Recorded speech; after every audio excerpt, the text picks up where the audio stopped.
but you best believe I'm going there as soon as I can. After, we're gonna head to northern Spain. Now, northern Spain is such a stunning region. Hey guys, welcome to our channel. Today we are going to watch top 20 places to visit in Spain. So Spain is one of those countries that, you know, if I have seen in a movie that we call Zindagi Na Milegi Dobara.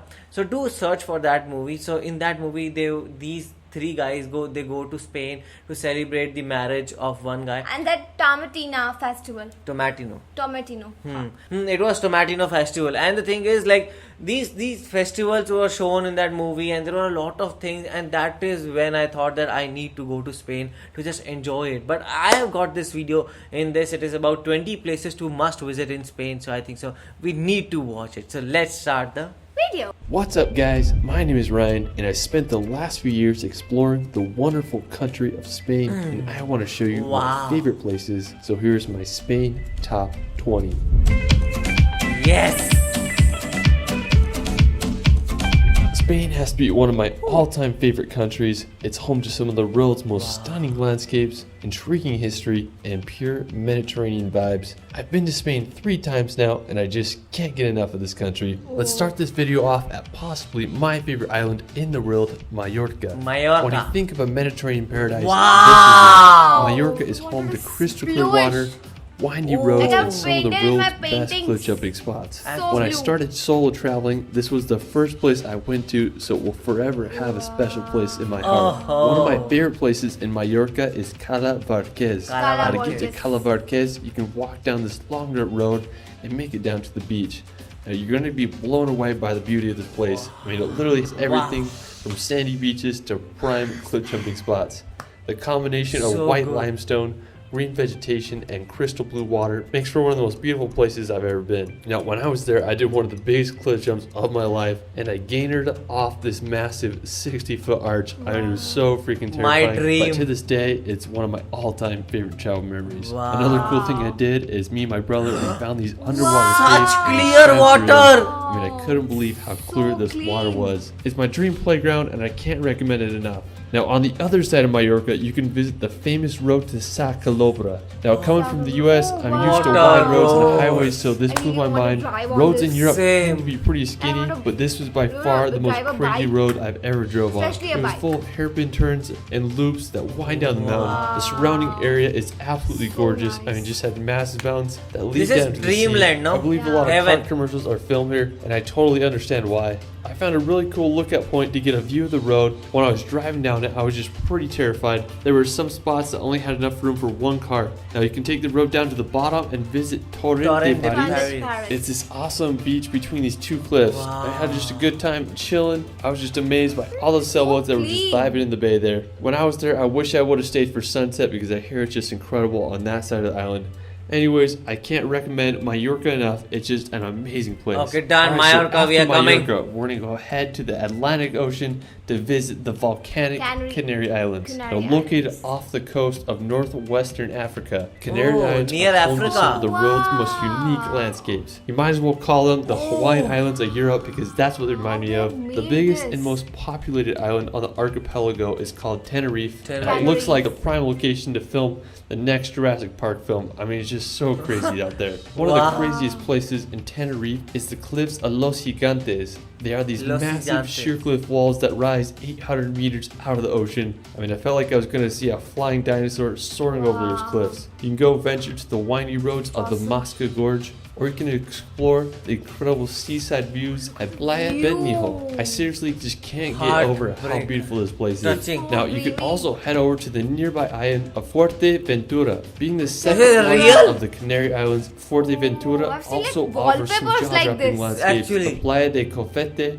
is an incredible isolated beach with a backdrop of desolate mountains. One of my favorite places is the Parque Natural de Cordillera. It's home to a pristine area that has sand dunes that go right up to the ocean. And just how freaking cool is that? Fuerteventura is such a unique location. Aside from Tenerife and Fuerteventura, the Canary Islands are also home to islands such as Lanzarote and Gran Canaria. Canaries are a place that I haven't visited yet, but you best believe I'm going there as soon as I can. After, we're going to head to northern Spain. Now, northern Spain Spain is such a stunning region. It's full of green scenery, huge mountains, and an incredible coastline. Now, one of the most impressive cities in northern Spain is Bilbao. Bilbao is a beautiful port city filled with stunning architecture and history. One of the crowning features of the city is the Guggenheim Museum. It's one of the most unique buildings I've ever seen. Now, just an hour's drive from Bilbao, you can visit the islet of Gaztelugatxe. Now, the first church was built on the island all the way back in the 10th century. If you visit, you'll have to walk up a narrow path of more than 200 stairs. Now, you may recognize this island from Game of Thrones as Dragonstone. I mean, it's just such an epic location. Hope y'all can check out. After, we're going to head over to the nearby mountains of Picos de Europa. Now, located in northern Spain lies these crazy mountains that remind me a lot of the Dolomites.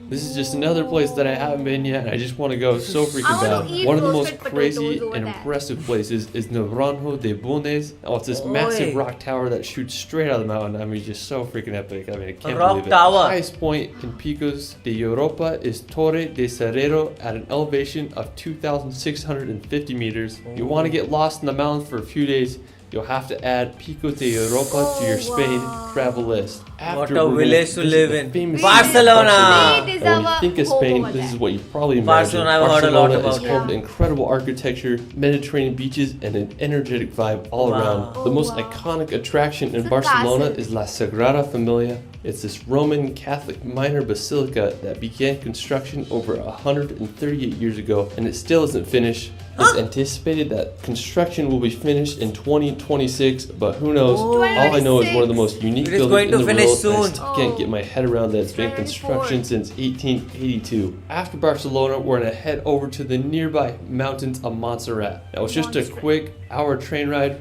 or drive from Barcelona, making it a perfect day trip. Now, Montserrat is really cool because it has these really unique mountains that give a view of all of Catalonia. Now, when you get there, you can go take a cable car up to the Abbey of Montserrat, which is a mountain monastery.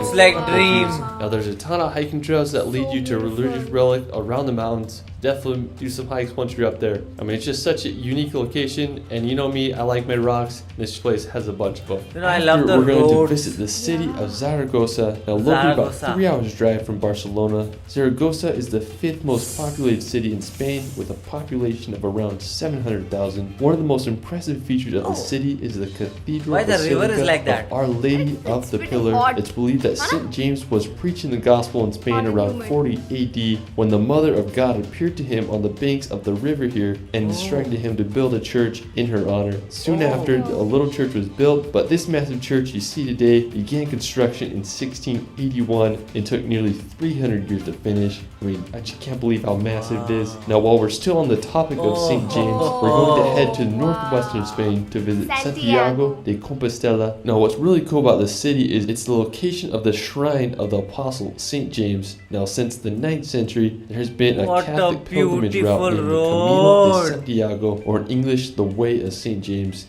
During the Middle Ages, it was one of the most important Christian pilgrimages to do. The beginning of the pilgrimage begins at one's home and ends at the shrine. The route passes through some stunning towns such as Logrono or Astorga. A lot of people will walk it, or you can also cycle it. I mean, it would just be such a fun trek to make one day. Now, afterwards, we're going to head over to the capital of Spain, Madrid. Now, located in the center of the country, Madrid is a beautiful modern city. The Plaza Mayor is a great place to visit and experience the heart of Madrid. The Royal Palace is another incredible spot. It's the official residence of the Spanish royal family, and it's the biggest palace in all of Europe. I just can't believe how big it is. After Madrid, we're going to head over to visit the nearby Alcázar de Segovia. Now, located in central Spain, about an hour's drive from Madrid, I have to say this is one of Spain's most dramatic castles. It has a very distinct shape that resembles the bow of a ship. The castle was built in the 12th century as a fortress, but served as a royal palace, prison, and military academy throughout the years.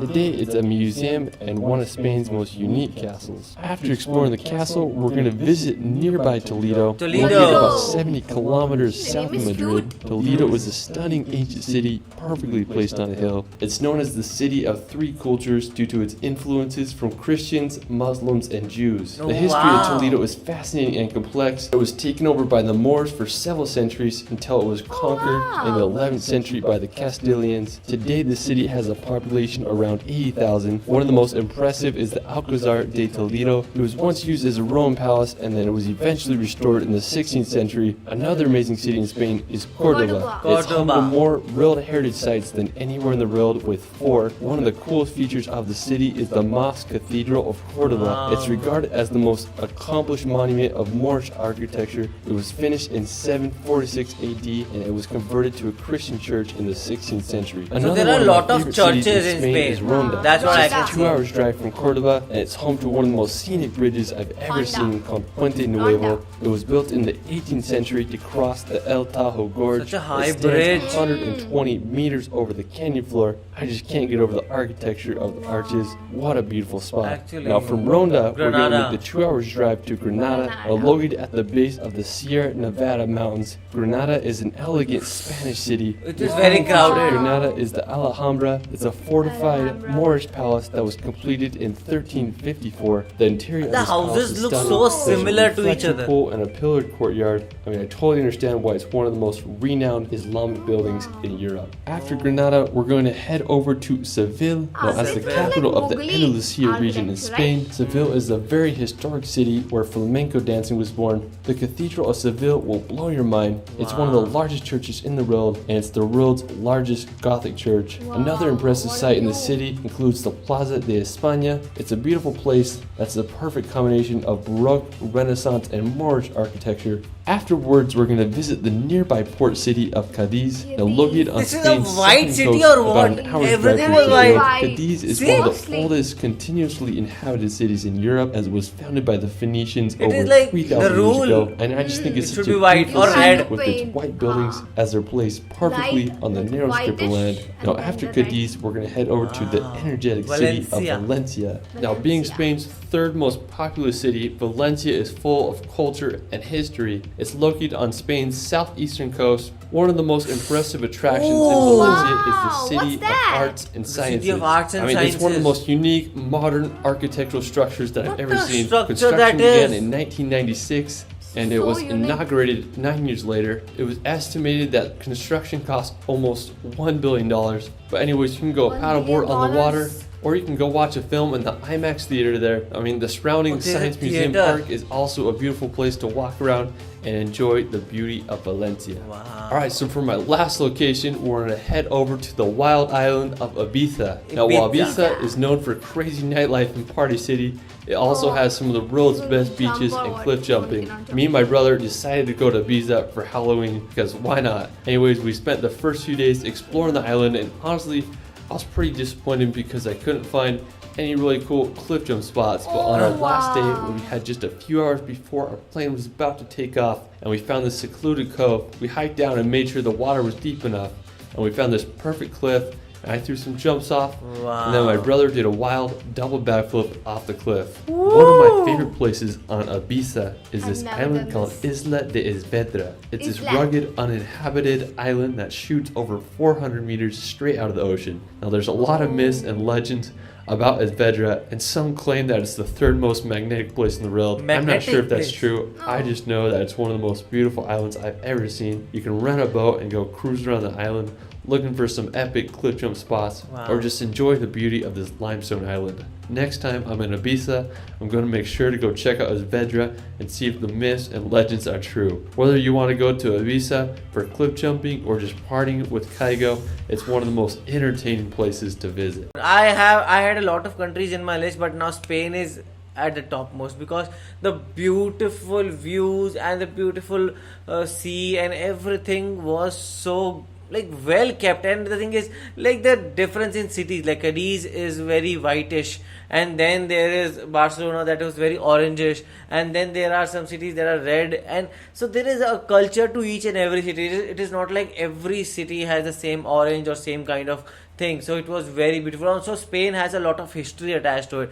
so which is why it is more beautiful to see. Yeah, definitely. We would love to visit it, and all the oceans and the the water was so clear. Like every time, I've never ever seen like any lake or kind of ocean that is like dirty or like bit like that. But everything was bluish, and they have like painted everything white, and everything was amazing. And just he was like diving like this. I really want to dive like this. He's so lucky that he is able to do that. Actually, and he said that Spain is so beautiful that he has visited Spain 3 times up till now only. So it is like our dream to go to Spain. So what do you guys think about it? Do let us know in the comment section below. So do like, share and Subscribe. bye.